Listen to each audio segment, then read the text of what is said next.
Conexão SP Barias.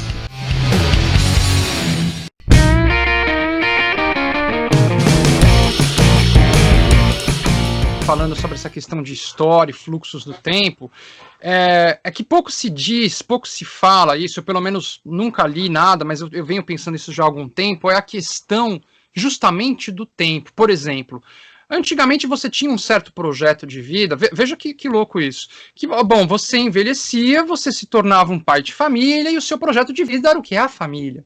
Né? Isso, com essas transformações socioeconômicas, do próprio capitalismo e também o rock que traz essas transformações, isso termina, isso acaba. Então, quando isso acaba, esse projeto de vida, de certa forma, as pessoas se tornam jovens em tempo integral, ou seja, você às vezes tem um cara de 60 anos, mas ele não, o projeto dele não é ser um avô, ficar, não, ele tem o projeto dele tocar guitarra, formar uma... Né? O Mick Jagger, por exemplo, não sei se ele tinha esse projeto, quando ele aconteceu, ele tem bisnetos, né? Sim, uma coisa assim. Ele é da geração Rita Lee, geração de Brasil, essa geração que tem uns 8, 10 anos de diferença comigo. Né? Então, o que acontece? Esses roqueiros que vieram, eu chamo de roqueiros pops, e alguns deles são colegas nossos, que protagonizaram na mídia brasileira, nos anos 80, 82 para diante, esses roqueiros já pegaram uma outra época e não necessariamente são da minha geração, alguns sim, outros não, eles já pegaram um outro viés dentro do rock, né? O rock já cai no colo deles como pop. Sim, exatamente. Você pega essas bandinhas novas de rock aí, já cai no colo como pop. Sim. Eles não são roqueiros como da minha geração.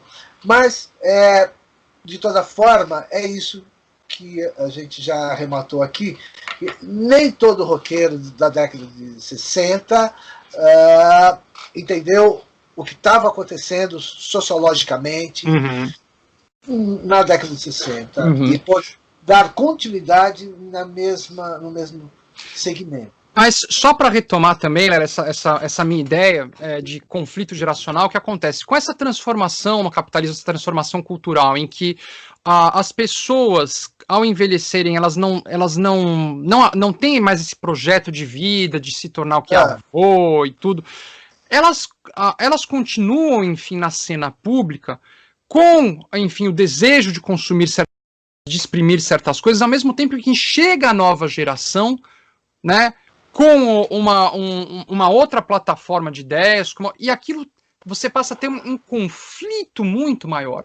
Porque antes você via, claro, havia um mercado, sim, claro, de produção musical, cultural, para as gerações mais velhas, havia, mas era algo muito específico. Então hoje essas pessoas querem o quê? Que aquilo que elas viveram no passado seja ainda o mainstream, seja ainda, enfim, o principal. E não é mais, porque você tem uma nova geração. Então esse conflito geracional também hoje, ele é muito mais forte do que ele foi anteriormente. O último subtítulo é A Era Cibernética, a Era Digital. E lá no pé eu vou dizer, como será que Jimi Hendrix, Janis Joplin, John Lennon, se estivessem vivos hoje, estariam já idosos, né? Será que eles iriam assistir isso? Será que eles adeririam também a esses movimentos de extrema-direita? Ou será que eles se manteriam fiéis às suas origens, né? Então eu escrevi aqui o seguinte: foram incorporados pelo establishment à linguagem dos jovens de geração em geração elementos que de forma subliminar subvertem expressões originais, alterando seu conteúdo essencial. Não por acaso a linguagem foi sintetizada na internet. Esta surgiu como equipamento militar dentro do Pentágono, né? A internet, né? Pois, aliás, a maior parte dos equipamentos que temos hoje, a maioria é bélico, né? De origem veio, bélica, né? Das pesquisas. Pois, suprimir a linguagem é peça-chave das ideias, ideais e do pensamento, como decorrência natural de um novo processo que remodela, retoma as supostas posições anteriores, porém agora sob novas formas e direção. Se Jimi Hendrix, Janis Joplin, John Lennon e outros dessa época estivessem vivos hoje, estariam perplexos, não sei, né?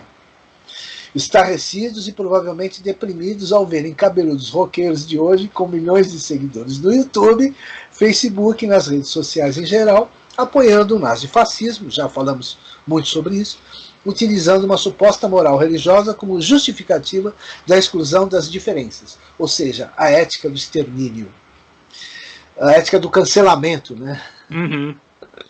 Será que o rock mudou o seu significado ou ele simplesmente derreteu na Estátua da Liberdade, seu símbolo máximo dos nossos dias? É de se pensar, né? Eu acho que o rock realmente abriu as portas, né? Ele foi ao mesmo tempo uma consequência de grandes transformações na estrutura da sociedade ocidental. Ele também promoveu grandes alterações na estrutura da sociedade ocidental, questão de projetos de vida, questão de organização familiar, sexualidade. Mas, de todo modo, ele foi um agente transformador, enfim, no seio da sociedade, enfim, família, tudo, e de certa forma ele abriu as portas para o que o mundo é hoje. Ele foi um agente causal muito importante para o que o mundo é hoje, né? E claro, hoje ele sai de cena por uma série de razões, né? Enfim, transformações sociais também, novas gerações, o fato também que, aliás, a gente tem que abordar uma hora que é essa questão da geração atual que não tem mais o mesmo contato com os mais velhos. Você vê, por exemplo, a atual geração, pessoas que tinham uns 15, você acabou de citar isso, os Mutantes, enfim, o pessoal do Made in Brasil que era mais velho, mas que de certa forma te iniciou em algo. Que era algo muito presente. Você vê, por exemplo, até mesmo hoje, você tem bom, hoje nem tanto, mas antes, anos 80, anos 90, o moleque queria aprender guitarra, ele aprendia com você, que já tinha 30, 40, né? Sim. Então você tinha esse contato intergeracional muito maior do que hoje. Hoje, o contato entre gerações diferentes é o quê? O ambiente escolar, e toda a cultura dos jovens é algo produzida por eles mesmos, sem referência, né, sem passar o quê? Por pessoas mais velhas. Então, ou seja, essas redes sociais, aplicativos, os jovens constroem essa cultura sem ter uma referência nos mais antigos. É uma cultura que não é uma cultura que está pautada no aprendizado com o ancião. Eu lembro quando eu era jovem, eu ia à galeria do rock, né, em São Paulo. Poxa, pessoas que tinham 30, 40 anos me falavam, davam toques de disco, falavam, ouça isso aqui. Então você era, de certa forma, iniciado por uma geração mais velha. E você passa a ter, com a ascensão dessa nova tecnologia que é o celular, uma possibilidade de construção cultural sem lastro. Ou seja, os jovens constroem uma cultura a partir do zero, sem passar pelo aprendizado, né, enfim, com pessoas mais velhas. Então, você vê mesmo, nesses shows antigamente, era muito comum você ter pessoas de 40, 30, 20, 15. Hoje em dia, você vai em show de rock, eu fui num show do Kiss recentemente, eu tô com quase 40, Lélia, eu era o mais jovem ali. Eu era o mais jovem. Os mais jovens do que eram filhos das pessoas que estavam no show, né? Você não tem mais essa mescla intergeracional. E se você vai hoje a concertos de hip-hop ou de hip-hop... show dos Stones. Show dos Stones, a mesma coisa. Pega 4 gerações. Agora, você vai, por exemplo, num show ali de trap, que é esse novo fenômeno, ou mesmo de funk na periferia, é muito difícil você ter pessoas acima de 30 anos, 40 anos. É majoritariamente jovens. Você não tem mais essa mistura intergeracional que você tinha anteriormente.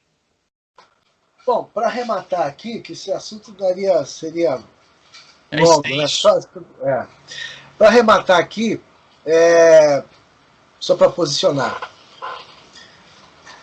Tem uma obra do Eric Hobsbawm, História Social do Jazz, onde ele revela o seguinte, alguns dados do seguinte tipo. A indústria fonográfica, quando surgiu os Beatles, na década de 60, quando surge o rock, Stones e tal, principalmente, em particular os Beatles, porque foi uma explosão magnânima, eles ganhavam em 64 quantas mil libras por hora. Uhum. Não lembro agora os números. Muitas. O que ele revela, o Hobsbawm, um estudo, né, de dados oficiais. Os dígitos de lucro da indústria fonográfica salta de 3 dígitos para 4 dígitos. Uhum. E é indiscutível que, como os escritórios centrais das majors, das grandes gravadoras, estão nos Estados Unidos, sempre estiveram, eu já falamos isso na semana passada, no programa anterior, né? Levando-se em conta, os escritórios administrativos financeiros estão lá, ou na Europa, né? E dali para o mundo, o interesse da indústria fonográfica e do capital em cima do rock foi total, porque os grandes empresários viram ali uma fonte de renda fantástica, indiscutível, né? Me parece, né? Rolling Stones que os digam, né? Sim, muitos. Sob essa perspectiva, porque os escritórios administrativos do capital estão ali nos Estados Unidos, podemos dizer então, aí vem a minha pergunta, uma pergunta que eu fiz numa matéria que eu escrevi sobre rock há muito tempo atrás.